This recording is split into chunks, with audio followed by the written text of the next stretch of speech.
కాకినాడ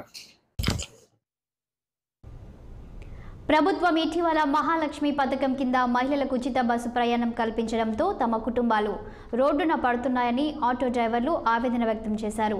మహిళలకు ఉచిత బస్సు సౌకర్యం కల్పించడాన్ని నిరసిస్తూ నిర్మల్ జిల్లా కేంద్రంలో ఆటో డ్రైవర్లు నిరసన తెలిపారు.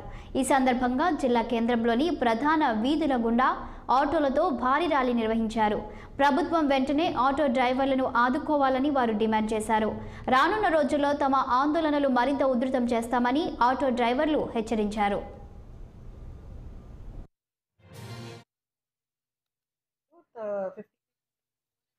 డబ్బులు వస్తాయి, వాళ్ళు కూడా ఎక్కడం లేదు.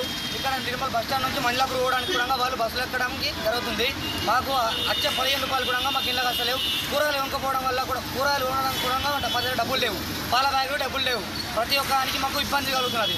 ఇలానే రేవంత్ రెడ్డి వాళ్ళకి ఎలా దేశంలో మా ఆటో వాళ్ళకు కూడా రేవంత్ రెడ్డి ఏదో ఒకటి చేయాలని మా ఆటో యూనియన్ తరఫున కోరుకుంటున్నాము. ఆటోలకు బస్సులలో ఫ్రీగా ఇవ్వడం వల్ల మాకు ఆటో వాళ్ళకు ఎలాంటి ఉపాధి కలగడం లేదు. మాకు డబ్బులు కూడా వాళ్ళు ఎక్కనే మాకు డబ్బులు వస్తాయి, వాళ్ళు కూడా ఎక్కడం లేదు. ఇక్కడ నిర్మల్ బస్ స్టాండ్ నుంచి మండలాపురం పోవడానికి కూడా వాళ్ళు బస్సులు ఎక్కడానికి జరుగుతుంది.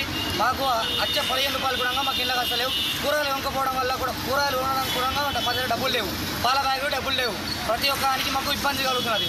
ఇలానే రేవంత్ రెడ్డి వాళ్ళకి ఎలా దేశంలో మా ఆటో వాళ్ళకు కూడా రేవంత్ రెడ్డి ఏదో ఒకటి చేయాలని మా ఆటో యూనియన్ తరఫున కోరుకుంటున్నాము. ఆటోలకు బస్సులలో ఫ్రీగా ఇవ్వడం వల్ల మాకు ఆటో వాళ్ళకు ఎలాంటి ఉపాధి కలగడం లేదు. మాకు డబ్బులు కూడా వాళ్ళు ఎక్కనే మాకు డబ్బులు వస్తాయి, వాళ్ళు కూడా ఎక్కడం లేదు. ఇక్కడ నిర్మల్ బస్ స్టాండ్ నుంచి మండలాపురం పోవడానికి కూడా వాళ్ళు బస్సులు ఎక్కడానికి జరుగుతుంది. మాకు వచ్చే 15 రూపాయలు కూడా మాకు ఇళ్ళకి వస్తలేవు. కూరగాయలు వంకపోవడం వల్ల కూడా కూరగాయలు కొనడానికి కూడా మధ్య డబ్బులు లేవు, పాల బ్యాగులు డబ్బులు లేవు.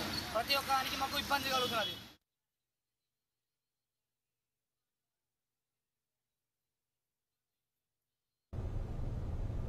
కర్నూలు జిల్లాలో మరో చోట బంగారు గనులు ఉన్నట్లు శాస్త్రవేత్తలు గుర్తించారు.